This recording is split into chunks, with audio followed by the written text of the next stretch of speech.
Samantala, umalma din si Deputy Speaker Bayintan Ampatuan sa hindi pag-comply ng report ng ilan pang agencies, offices at ministries sa BARMM sa pagpapatuloy ng pagdinig ng Blue Ribbon Committee sa usapin ng delayed payment sa mga supplier. Sa pagdinig, nais ng mambabatas na magiging malinaw mula sa Special Task Force kung anong tanggapan ang may mga reklamo nakapagsumite at hindi nakapagsumite ng report. Ma'am DS. Okay. So, yung MOTC, ano ba ang nature ng ano na ito? Sa tingin ninyo? May complaint ba sa inyo? Or you just run down all of the ministries, offices, and agencies and i-check ninyo ito, nag-submit, ito wala. At itong 5, na-found out nyo na hindi nag-submit. So, this is the universe of the ministries, offices, and agencies. Tama ba yon? So, baka pwedeng mangyari, although categorized sila na are yet to submit their reports, dapat naman kasi nagsabi na wala kaming ganyan, no? Para lang for the record.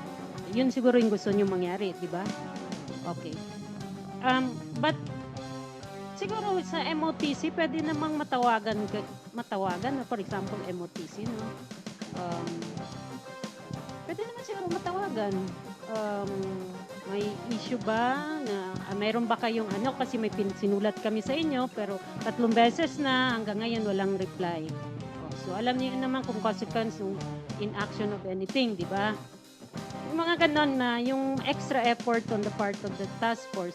Otherwise, you exert your powers and functions because as mentioned by the Deputy Speaker, may powers and functions kayo. In fact, kayo yung tao ng Office of the Chief Minister.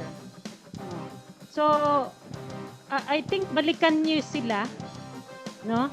Kasi we don't want to see that way, no? Na hindi nag-submit.